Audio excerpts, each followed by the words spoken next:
This is Jason Marlowe covering for John Dingfelder, but it is still down and dirty here this Friday morning. It's also scorching hot. Outside, it is the temperature of a sauna. So we are going to be trying to keep you entertained and as cooled off as possible. I have the distinct pleasure of being joined by City Councilman Alan Clendenin. We're going to be talking a lot about Tampa infrastructure, the streetcar, which I know is a big passion of Mr. Clendenin's over there, economic interests in the city of Tampa, and most importantly, how can we stop Tampa from becoming Miami? So, ladies and gentlemen, let me welcome City Councilman Alan Clendenin. Good morning. I don't know how down or dirty I am. That's you are at least one of those two. One of those two. I don't know about that. I think I'm a little too boring for that. But yeah, good morning. I'm happy to be here this morning, even though it is scorching hot outside, but it's cool in here. I don't know how hot we're going to make it, but it's a good day in Tampa. It is a good day in Tampa. And listen, we're going to dive right into, I think, a topic that has been near and dear to your heart since your election last year. I mean, it's crazy to think now it's been a little over a year since your election. I mean, I don't know where the time went. Actually, I'll tell you, it's crazy to believe that it's only been a year because it seems so much longer. I mean, I watched those meetings, so that's not surprising. But what I'll say is this. The streetcar, to me, is genuinely one of the things that when people come from out of town, and I want to show them Tampa, with all the pride that I feel about this city. It's one of the things that I feel like I have to take people on. Every single time I have an out-of-towner coming to town, I put them on that streetcar. How can we preserve, protect it, and advance it? Well, the streetcar that's kind of what it is in its present state. It's a novelty that runs between the southern point of downtown and Ybor City, and it's part of the catalyst that we've seen as developed. What started as just Channelside is now Water Street and will soon be Gasworks in Ybor Harbor. And the recreation of modern Ybor, which is a lot about preservation. And I take that into the streetcar, the aquarium, various things in the city that have been the catalyst to create all of that. What my goal has been is to ensure that the streetcar, one, it survives, and two, that it thrives and transitions from becoming that novelty that just runs between really the tourist spots and becomes a viable method of transportation for people that are living in our urban core. We've seen tremendous growth of thousands of units of property in downtown Tampa and Tampa Heights. And this is going to enable people that live anywhere between Ybor City, Channelside, Water Street, downtown, North Downtown, and Tampa Heights to live in that environment car-free if they choose to. They can get to grocery stores now. They can get to drugstores. They can get to their place of employment. They can go to places of entertainment. It's going to connect most of Tampa's urban jewels. It's going to connect with the Riverwalk, the Straz Center, Tampa Theater, the Convention Center, Ybor City, all of the attractions that are now developing in the restaurants and Water Street. So it's going to be a tremendous benefit for the people that are actually living here, not just the tourist. So let me ask, last year, there were reports or concerns at least about the capacity to keep the streetcar free. And I do think a huge component of what keeps people on the streetcar and keeps the interest going is the fact that it is free.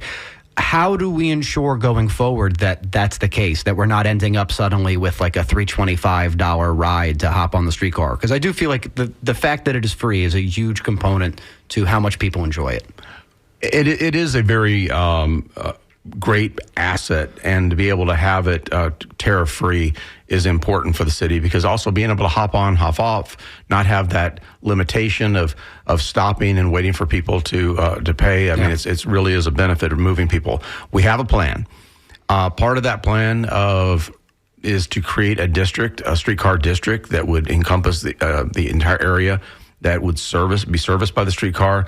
And including, right now we already have a district, but it only includes commercial properties, but we're going to include residential properties. There'll be a very small tax, and that will end up being a substantial part of the subsidy to keep the streetcar free.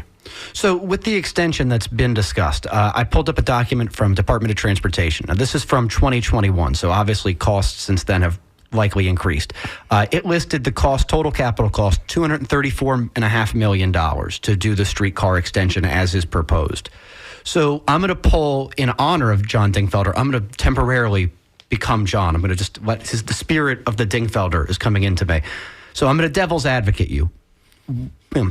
$234 million is a ton of money. I mean, obviously some of that's going to be federal. I mean, I imagine maybe state or county. Why should we be investing that amount of money into the streetcar versus a myriad of other issues that that money could go towards? Number one issue in the city of Tampa is the cost and transportation, and it's not going to get better. It's just going to get worse as we see the growth and development of the Tampa metropolitan area. We've all seen it. We all know what a ride that used to take you 5 to 10 minutes now takes you 20 to 30. We're sitting in traffic everywhere we go.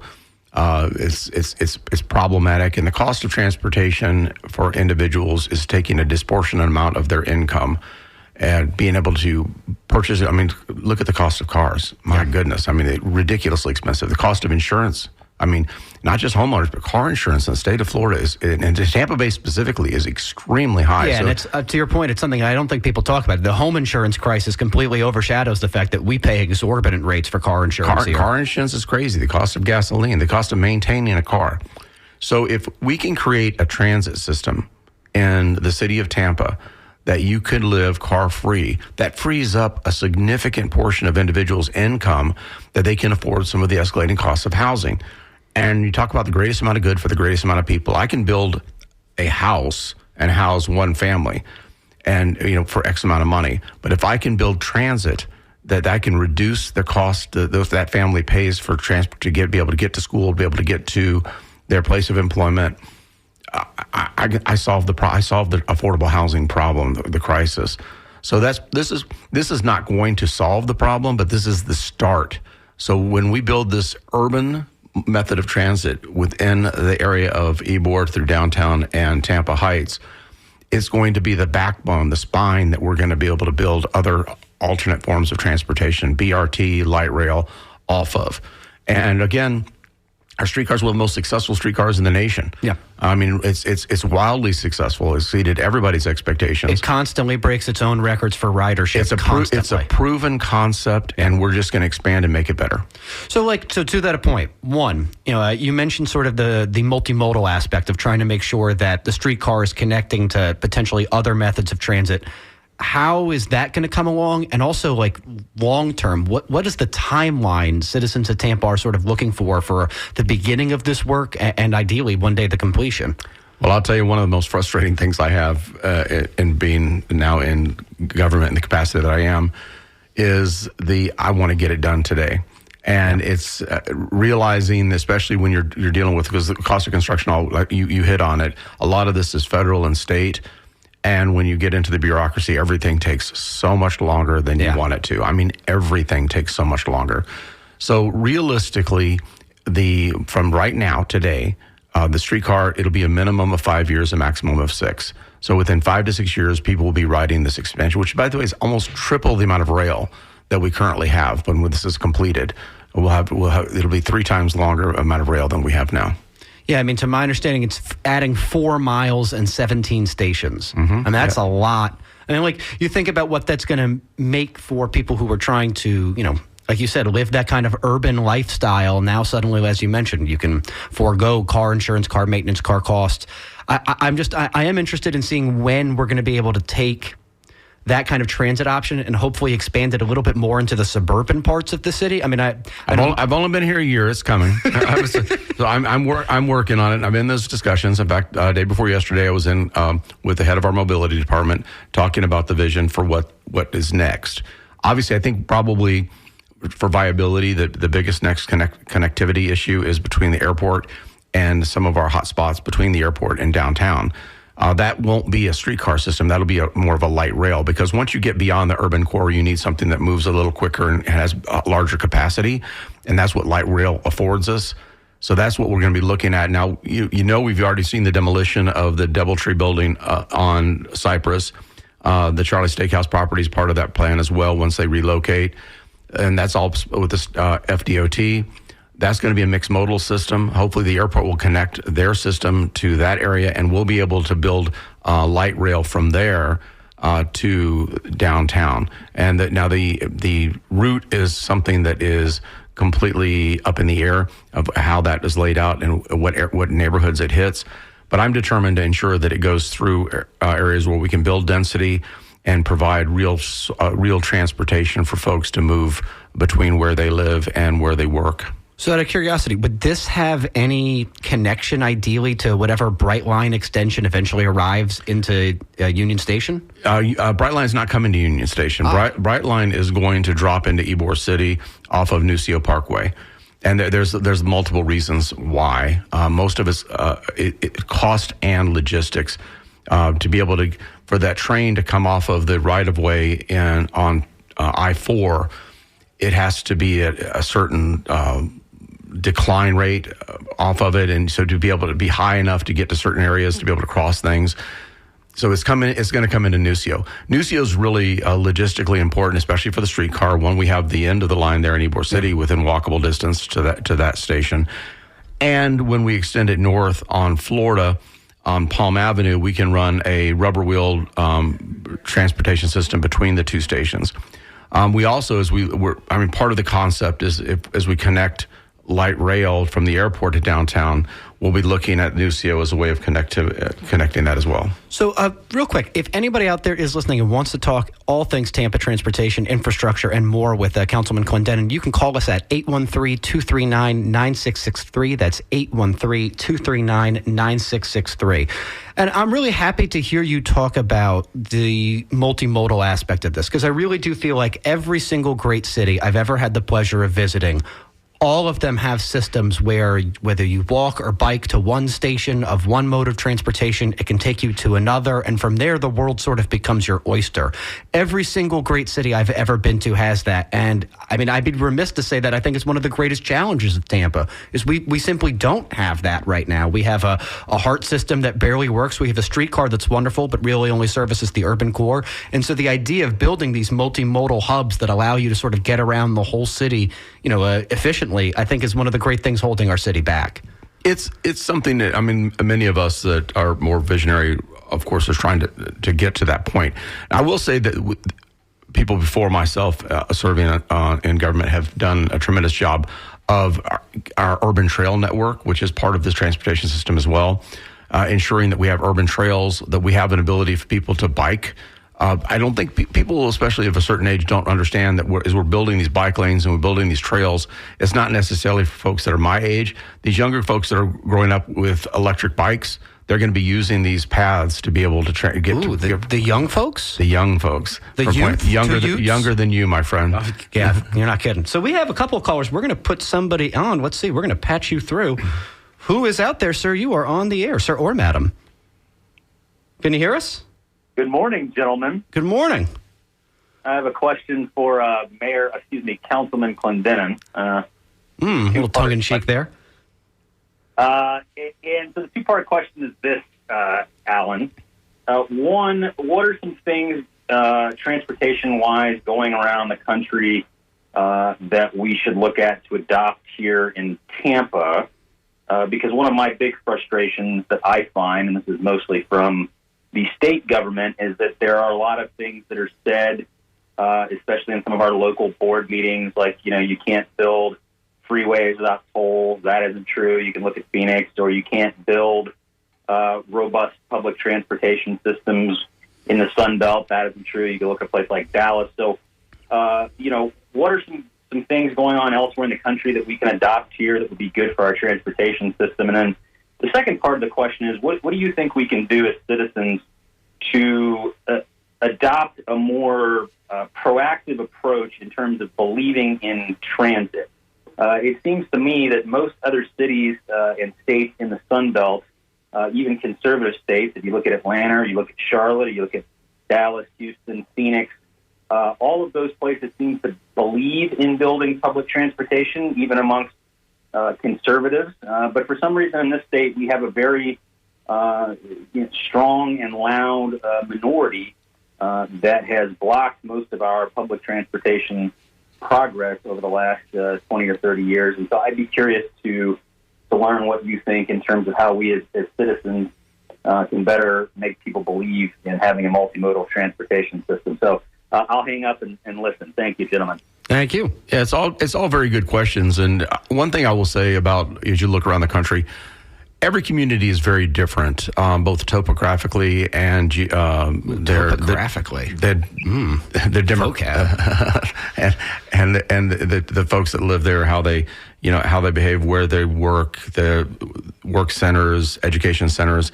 So it's difficult to take one model and pick it up and just drop it over the city of Tampa. We have to build out our own based on our needs, and we're surrounded by water. We're on a bay. We have certain, like South Tampa's kind of dead end. We have some infrastructure here that is useful, but not necessarily in the way that some other areas are.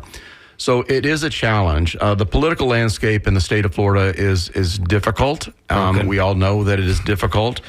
We are kind of an island surrounded by anti-transit folks, but the city of Tampa, I think, is pro-transit. And I think these things, in my opinion, are cyclic. You look at the flight of folks from downtown, 50 years ago, and people going to the suburbs, and what has changed now. Now we've got people, coming back into our urban core and wanting to live here. So with those folks, the demand, the pressures they're going to place on government to provide these transportation alternatives is going to be tremendous, because we see a different type of way of living than we did 20, 30 years ago. And, quite frankly, some of those guys that are, fighting this stuff, they're all going to be dead in a few years anyway, so we can move on. Yeah. That's a good, we're going to take a couple calls. We are blowing up over here on the switchboard. We're going to go to caller number 2. Caller number 2, you are on the air. Hi. Hi. Hi, my name's Sierra, and I'm calling from Tampa, Florida. Awesome. And I am born and raised in Tampa, third generation Plant High School alumni. I've lived here my whole life. I was living in St. Pete for the last 10 years, and then pricing of housing has just triple-doubled. And due to the rise of people moving here, I have never experienced anything like this in my life. And I'm driving back and forth over the bridge every single day. I watch the construction on 275 on Howard Franklin every single day, driving over the bridge 5 days a week to go to work. When is there going to be a light rail or a monorail? I mean, literally, like the last caller said, we've been just shot down left, right, and center, and there being transportation between the bridges that makes sense and is affordable, because you can't get over the bridge unless you have a car.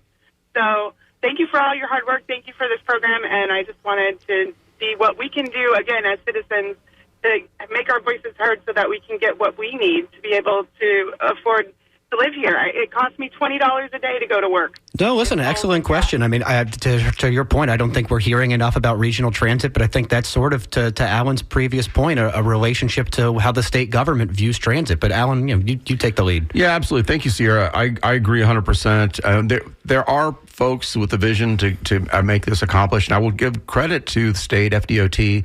The expansion of the Howard Franklin Bridge is being constructed to be able to accommodate light rail. So they're actually being, forward thinking on this. So and again, that mixed modal center off of Cypress, where we just demolished the DoubleTree, that was state FDOT has got control of that property. So that's kind of hopeful as we look forward that we'll be able to solve some of these problems. I serve on the TPO, the Transportation Planning Organization, and right now there is a study going on about combining. The TPO is a Hillsborough County TPO. Pinellas County has their own, and Pasco County has their own. We're working and studying, combining the three. I'm not necessarily sure how I feel about that, but it's again, regional transit is something that is very important. We're separated by a body of water, but like you just described, your commute, many people commute back and forth across. It used to be St. Petersburg was the bedroom community and people worked in Tampa. Now it's probably 50-50. I think people come live in Tampa and work in St. Pete, and people, and vice versa. Vice versa as well. So let's see, we got caller number 3. Caller number 3, you are on the air. Hi, I think that sound means I'm on air. It does indeed. I would say the bedroom communities are on the other side of the bay, and that's why there was a study out that said that the bay part was the fastest, in the top 10 cities growing in the country. I forget what their exact ranking numbers were, but of growing cities in the country, they were the other side of the bay, not Tampa and St. Pete, were ranked among the top growing cities. No, we're certainly growing, sir. It certainly doesn't stop. But forgive me, do you have a question for Councilman Clendenin or a statement? Yes, I am legally blind, so I have never been able to get a driver's license and have always had to rely on public transit and friends and getting around every other way. So I believe that people who aren't in my position, don't really see how dynamic an answer light rail and, I've lived in different major cities, Athens, Greece, and Berlin, and Los Angeles, in cities that have rail and metro, and the world is completely different when the elderly, when the disabled, when everybody can have a more equal access. And, we're not going to be putting subways in Florida with rising sea level, but, what that leaves us with is above ground rail and, maybe a smaller, not the big buses, which are rarely full, but, microbuses systems like they have in South America, instead. Well, let me ask you about that. So, to his point, what is the city of Tampa doing for folks with disabilities or folks, who might have some form of physical impairment to help make sure that the transit system that exists locally is working for them as best as possible? Honestly, that's one of the. Thank you so much for calling, caller. It's one of the most important aspects of it. And I'm glad he threw in senior citizens as well. Between folks with disabilities and senior citizens, having a viable transportation system is a lifeline for folks. Being able to get to their doctor's appointments, be able to get to where they need to be able to get to their workplaces, is so critically important. And I think you hit the nail on the head that sometimes people who are living a decent life and have vehicles and can get from point A to point B maybe is less sensitive to that issue. But every decision that is made by this council and the administration, those issues weigh heavy on everyone to ensure that as we build out, that it is our method of transportation is accessible to the disability community and provides for opportunity for senior citizens to age in place. Again, if you don't have a viable transportation system, it's one of the reasons why people end up becoming institutionalized, because they can't get to where they go, or they can't get to food sources.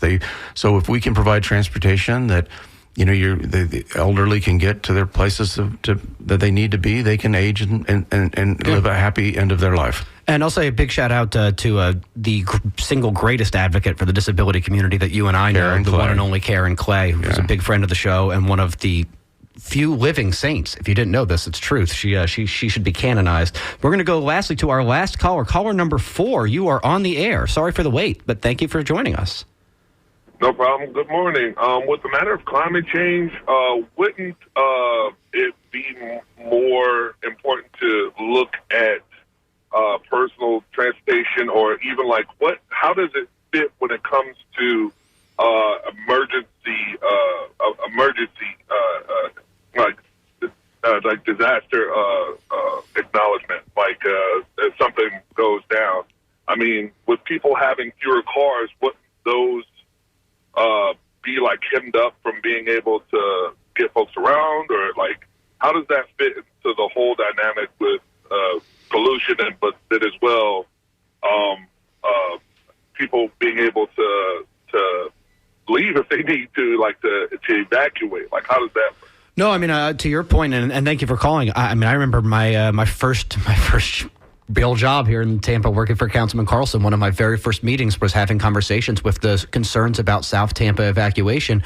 And to your point, sir, I mean, that is a real issue. So, Alan, what are we doing to help folks? Let's say, heaven forbid, there's no wood within reach of me, but heaven forbid we get hit by a terrible storm. What kind of transit opportunities are we thinking about, in the future for helping folks get out of Dodge? Well, that's all part of the planning. We have both a city, county, and regional and state emergency planning organizations that deal with those logistical issues of evacuations and emergencies. So that's all planned out. There's transit options that we can activate between buses, and we have a plethora of buses. I mean, so the schools have buses. Our transit authorities have buses. So we have that ability to move folks around as we evolve in our transit, as we evolve in our urban living, as folks change the way they live in the city of Tampa. Lots of things will change, and that'll be one of them. So thank you for accidentally giving me the perfect segue to the second thing that I wanted to talk about, which is obviously Tampa is changing. And I mean, you talk about it every Thursday, but you made a comment during the meeting 2 weeks ago that caught my eye and was one of the things I was looking forward to having a conversation with you about. And it was in regards to the proposed solid waste rate increase, forgive me. And there was a comment that was basically made that our rates are I believe, lower than Miami-Dade. We're only going to be bringing them in line with Miami-Dade. And you said, I'm going to brutalize your quote, but that you ran on a platform of making sure that Tampa doesn't become Miami. And one of the friends of the show, Eric, I don't know if you're listening, but we talk constantly, me and him, about the concern that we have about what he calls the Miamification of Tampa. And so and this is your showboat, monologue as much as you want, but have we transitioned into becoming Miami yet? If so, if not, is it avoidable? And how so? How do we avoid it? We have not. We're not even close to becoming Miami, and God forbid we ever do. Because I love the city of Tampa. Tampa is going to change. I mean, it's inevitable. I tell folks all the time, people who are disgruntled with growth and expansion. I said, we live in a country that allows free movement. We can't build a wall around the city of Tampa. And the nicer and better that Tampa becomes, more and more people want to live here. And we see that every day with folks that are transitioning into our community. And so we have to just accommodate it in a smart and deliberate way. I'll go one above that. I don't want to turn Tampa into Orlando either. Orlando is a disaster of lack of urban planning. I'll be leaving for there in an hour. It's an awful, never-ending suburban sprawl. And it'll take you 4 hours to get there on I-4. That is correct. If it's a typical day. It's about values, and that's why every election is important, and ensuring that when you elect a mayor. You said that with such science. Yeah, I know. Every election is important. Every election is important. So it's who you elect to be mayor, who you elect to be sitting on your city council and your county commission, of these the planning, what types of projects we approve, where we approve them, where we put density, because we're going to have increased density, where we, how disruptive it is in traditional neighborhoods, what part of Tampa we save and renew, and what parts of Tampa do we rebuild. It's critical. Every week we deal with these issues, and every week we deal with big issues that have significant impacts on the future of how the city is going to not just look, but how it's going to function. So it's funny. So on the way over here, I was trying to take the moment to reflect on the other members of council and put them into two categories, traditionalists and modernists. And I think, interestingly enough, I think you sort of straddle both of those. And I want to let you sort of speak to the idea of something you said a moment ago, which is there are a lot of NIMBYs out there who are opposed to density, when the reality is, as you talk about every single Thursday, we have a housing crisis. So it's like, how do you find ways to preserve and protect the character of neighborhoods while still allowing the density that needs to happen for us to get out of our housing crisis, allow the kind of growth that's going to bring the kind of transit and other economic opportunities into the city?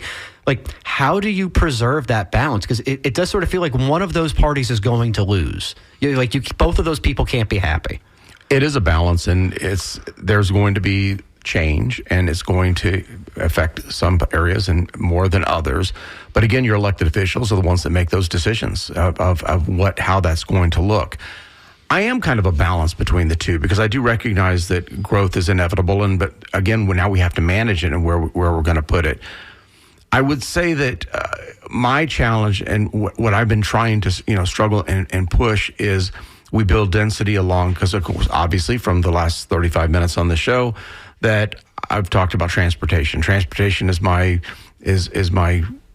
big advocacy. It's what I believe in, and I believe it's the solution to a lot of the problems that we have in our urban environments. If we're going to build transportation, we need to build density so that people can utilize that transportation.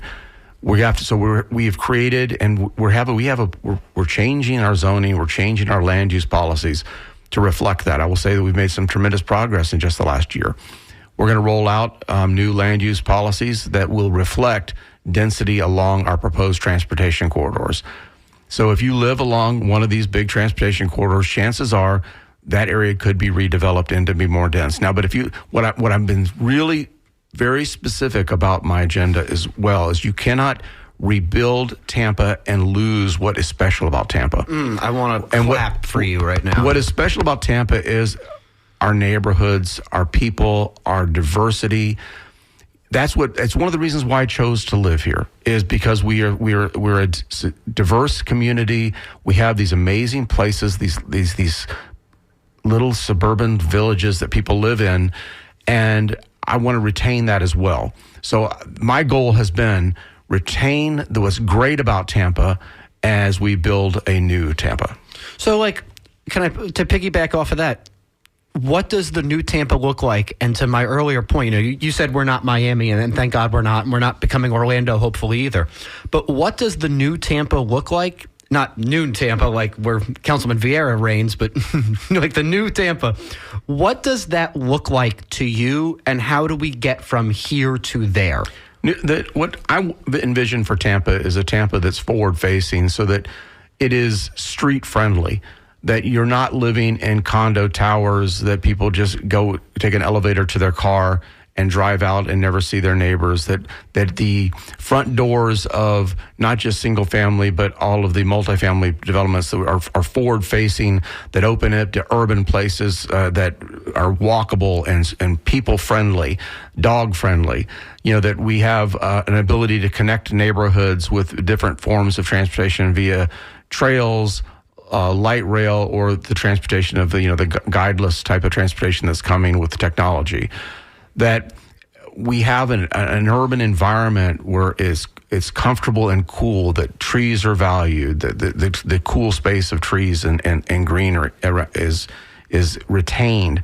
And that's what I see in a lot of areas of the Miami redevelopment, is you have these very cold, sterile developments. It's lots of concrete steel and asphalt. And no sense of community. There's no sense of there. They tore down what was there. They really did take communities, and they destroyed them.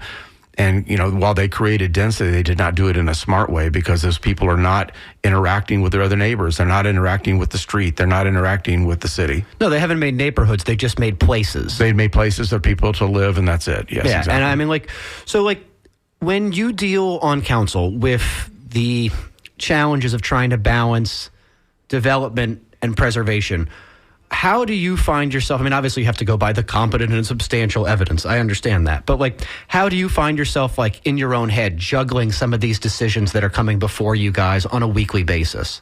Well, a lot of it is, property rights, which I respect. There's expectations. If someone owns a home, it is probably the biggest investment they'll ever make in their life. And I respect that tremendously. And so I try to, as much as I can, respect that this is their home. I mean, this is their castle. It's the biggest investment people make their whole lives. So I that weighs heavy on my soul whenever we make these types of decisions.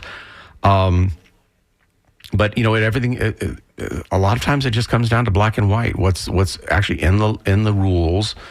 A lot of times our decisions are usually people trying to amend the rules or get a waiver from the rules, and sometimes it's valid. Again, if you live, I can't. There's some projects I can't speak. I'm trying to think of one. No, yesterday you had a great example with the carport, with the debate over whether or not I forget. Yeah, that's too fresh. I can't talk about that because we have 30 okay. We have 30 days. So there's things but other projects that, let's say, we've developed.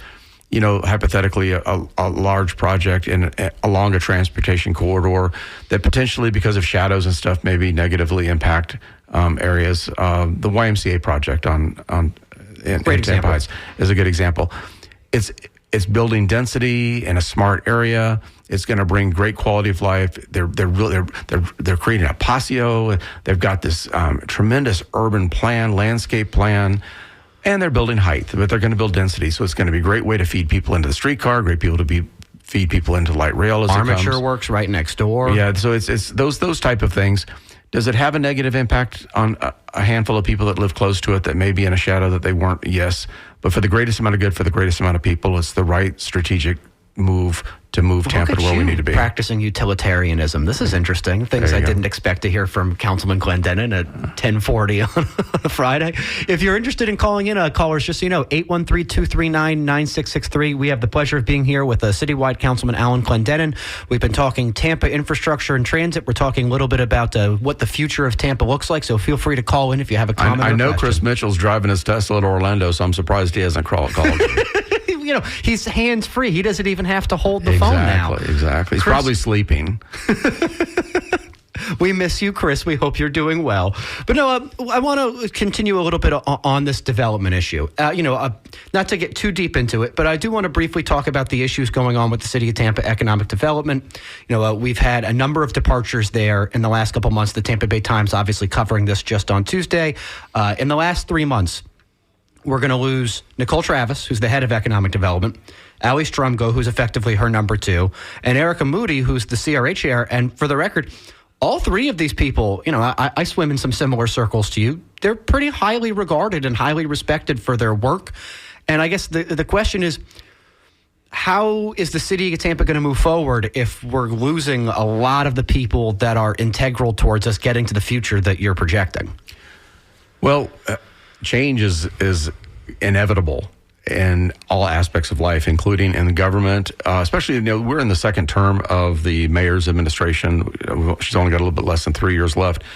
And as we see in the White House and in Washington, D.C., in a second administration, you do see a turnover and a lot of change. I think that's a little bit of what we're going to start seeing now as well. This is maybe just the beginning of some changes. All 3 individuals you just mentioned are incredible. They all have different opportunities. I would never be one to hold somebody back from an opportunity. I have, Erica Moody is one of the most incredible human beings. She's a rock star. She is a rock star. She's young. She's bright. She's determined. She's going to be a wildly successful anything she chooses to be. I'm a real big fan. Elise, same thing. I mean, great people, really good people. It's a loss for the city of Tampa, but they're all moving on to bigger and better things for themselves. And who's one to deny that? No, heard. We're going to patch our next caller in. Caller, you are on the air. Thank you. My name is Mike. I'm calling from Sarasota. I'd just like to comment on some of the things your guest is saying. A lot of wonderful, wonderful buzzwords. But you have to ask some questions like, where have we seen a model where actually suburbs have been converted to these walkable paradises where everybody takes mass transit? I don't know any place in Florida like that. The other thing I'd like to mention is that, and this isn't always true of all walkability advocates, but it's certainly true of the advocacy as your guest is expressing it. When they're talking about walkability, they're often talking about anti-car. And one of the things the planners have brought us is some total disasters in their anti-car fervor, and I will point to one, Paradise, California, where they put in a road diet to make things more walkable, basically more anti-car. And then they had wildfires. They had an emergency evacuation, and 85 people died. They got roasted alive in their cars because there was a road diet, and they couldn't drive out of town. So we need to take a good, long, hard look at these wonderful little buzzwords. Alan, I'm going to leave this one to you. Well, one, I represent the city of Tampa, which is a relatively dense area. We've only got like 5% available land in the city of Tampa left for development. So I'm not talking about what you would traditionally describe as suburbia.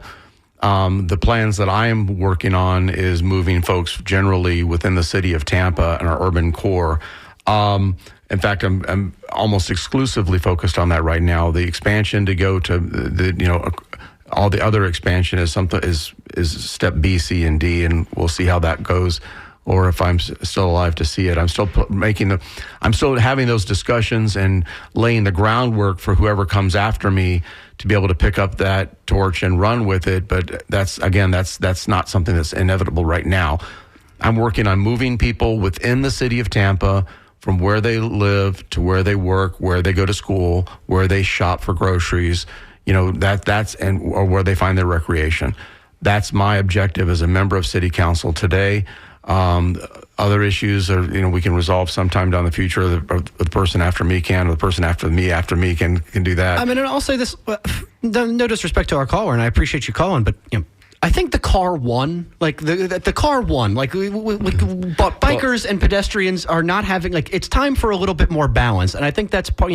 I can understand his perception of things being quote unquote anti-car, but I've got to say, I think at a certain point we're ready to start moving into some more multimodal. Caller number 2, and I want to say I'm not anti-car. I think the car for some time is going to have its place. In fact, I think the automobile industry is going to shift to the ride-sharing concept. And I believe the long-term strategy of the automobile industry is that people will be basically sharing their automobiles. And, eventually with automation and AI, cars will be, you just beckon a car to come pick you up and take you to where you want to be. Very Minority Report. Caller number 2, you, sir, are on the air.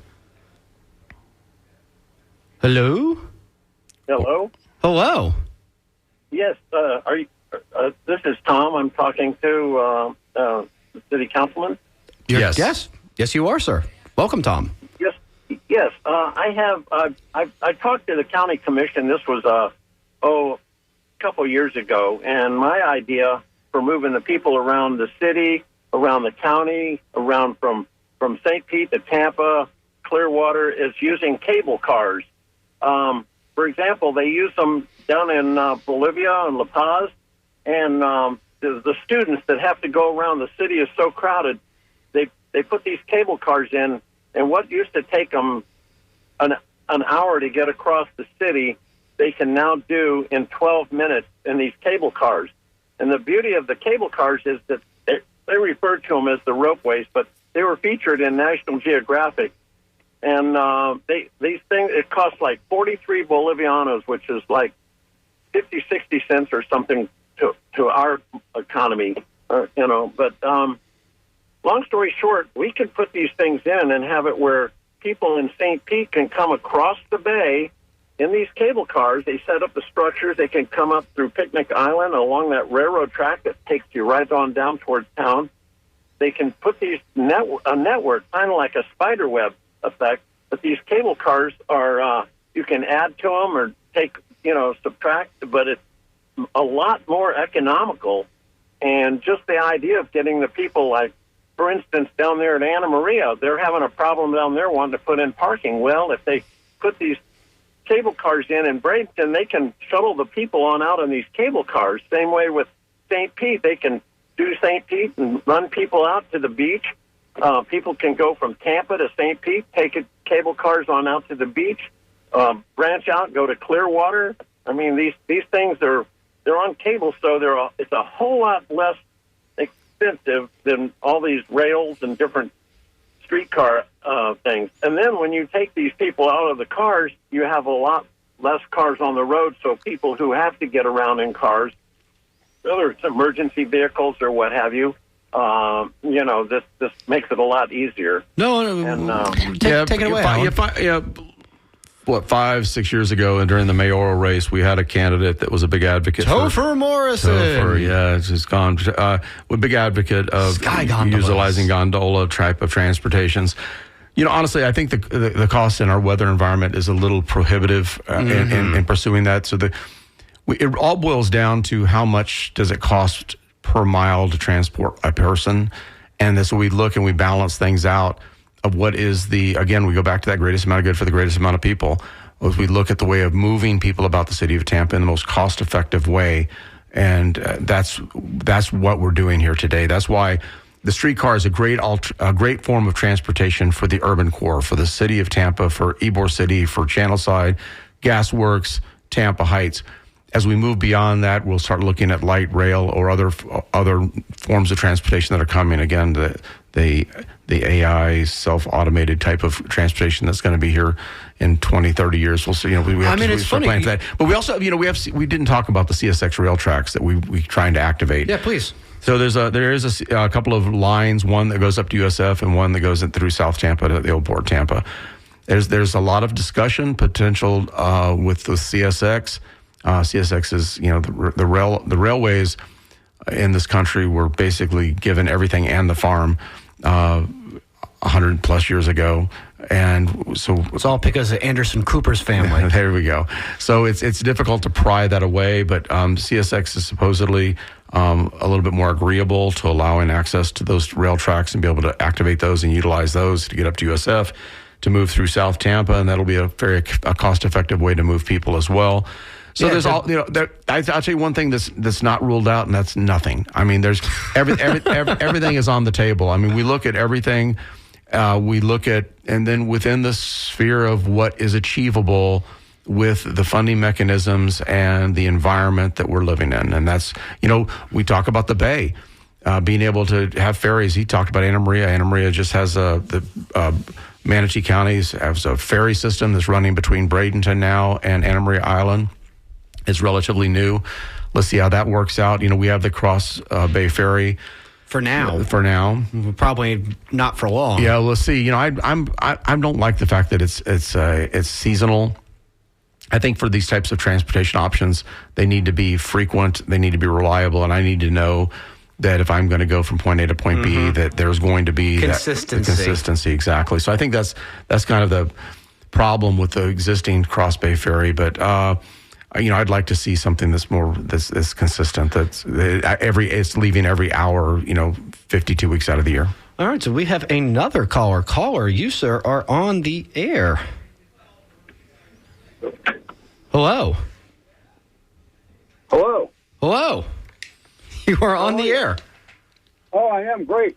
My question has to do with the section of the Skyway Bridge with the lights is in Hillsborough County. So why aren't the pride colors on? Well, I'm fairly certain that's the governor, but I will let our elected officials speak to that. It has. We don't control the lighting for the Skyway Bridge. That's all the state of Florida. So that would be a decision that was made by FDOT under the governance of the elected leadership in Tallahassee. They're just so wonderful, right? They're just constantly thinking of us. I will reserve my comments. Well, let me piggyback briefly on that because you talk about. Actually, hold on. We have another caller. We're just so busy today. We're blowing up. Let's see. Hold on. We're going to patch this person through once I can, but I want to speak to that a little bit. You talk about development and how you have to go through competent substantial evidence. How much does the state hem in what the city of Tampa can do within its own development? There's so many preemptions. It's not just the state. The state has a lot of preemptions, but there's law. There's case law. There's a lot of reasons why some things that people look and say, well, that's just common sense, but it just can't be done. That we have to conform to, because if we don't, what ends up happening is the person who's applying for it will appeal, take it to court, and sue us, and we end up paying legal fees and penalties. And so we have to conform to law and what the state gives us the permission to do or not, or forbids us from doing. All right, last caller. Thank you so much. You are on the air. Yes, me. I got in twice. Thank you. No. Give us what you got, but be swift because we have about 5 minutes left. Yeah, there's this whole thing about synthetic fuels and then alternative, even like engine technology that's popping around. Can we depend on you to make sure, zero emission vehicles will be utilized in these in this ambition, or can I get you on that? Well, the mass transit as we develop is going to be a much more environmental friendly than combustion type of engines that people use for personal transportation.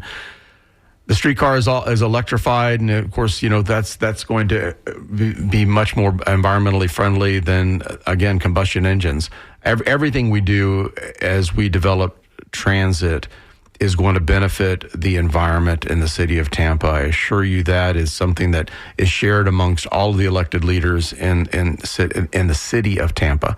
It's a very environmentally conscious city. The entire city council and the mayor are determined to ensure that we are resilient, that we're environmentally friendly, and we're good stewards of the environment.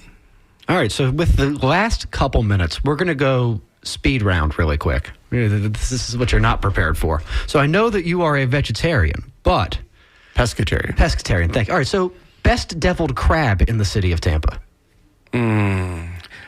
Okay, people are going to hate me, but I'm not a big fan of deviled crab. All right, so the show is over now, and we're no longer friends. I know. Goodbye, everybody. It's like telling people that you don't like a Cuban sandwich, but I mean, well, in your case, you're entitled to not like a Cuban sandwich, dietary restrictions and all, but you don't like deviled crab? No, it's too bready for me. Okay, so then favorite Tampa culinary tradition? Black beans and rice at La Teresita. All right, favorite thing about Tampa in general? Like, what's the thing when you leave you can't do without? My favorite thing about Tampa is not what I can't live without, but it's the diversity. I love the diversity of the city of Tampa. I love the people of the city of Tampa. I think it's an incredible community to live in. As far as like something that's more site specific that I miss when I leave, it's the water. I love the water that surrounds us and the bay and the environment, the birds.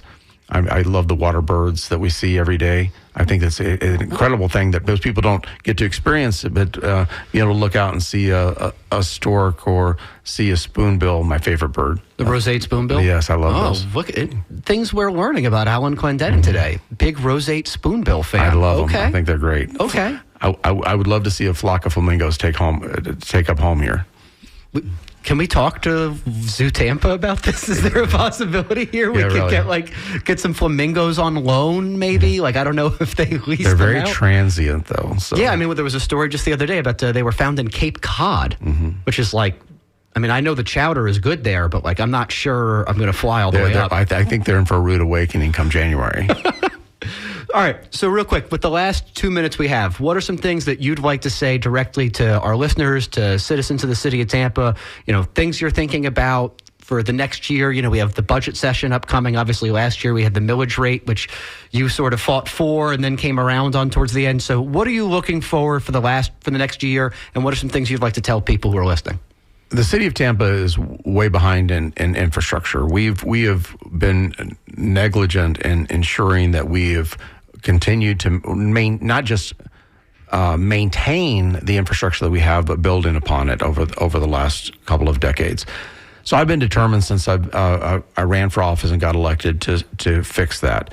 We're making headways. We tripled the road repaving budget in fiscal year 24. Hopefully, I'm going to try to triple it again in fiscal 25. To what number? To $45 million for road repavement. And just for the sake of people knowing, a mile of sidewalk runs about $900-something thousand.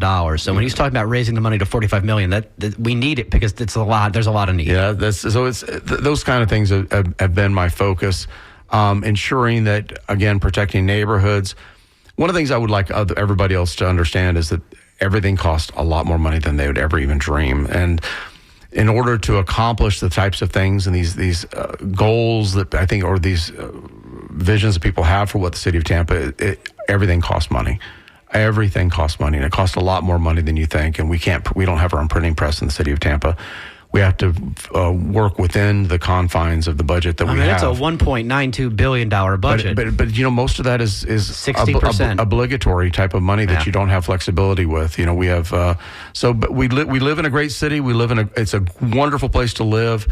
Incredible opportunities for people that live here, and pay attention to your politics. Pay attention to the people that you elect, because folks that believe in my ideas, they're out there, but it's not assured that they're the ones that are going to run and win elections. Make sure that when you work for these people to get them elected to office, so that the transportation values, environmental values, all these things we've talked about continue to live. Thank you so much. I mean, I want to give a big shout out to all of our callers. Thank you so much for calling in and sharing your thoughts and ideas with us. I want to give an enormous shout out to Councilman Clendenin for taking the time to come out today and talk Tampa streetcar, Tampa future. We are rapidly changing, and I'm glad to know we have good people like you at the helm. It's important to what city we're going to become. Thank you all so much for joining us. It has been a lovely, lovely morning. Stay cool, stay dry as best you can. And next, coming up shortly, will be The Skinny with Ray Roa, Mitch Perry, excuse me.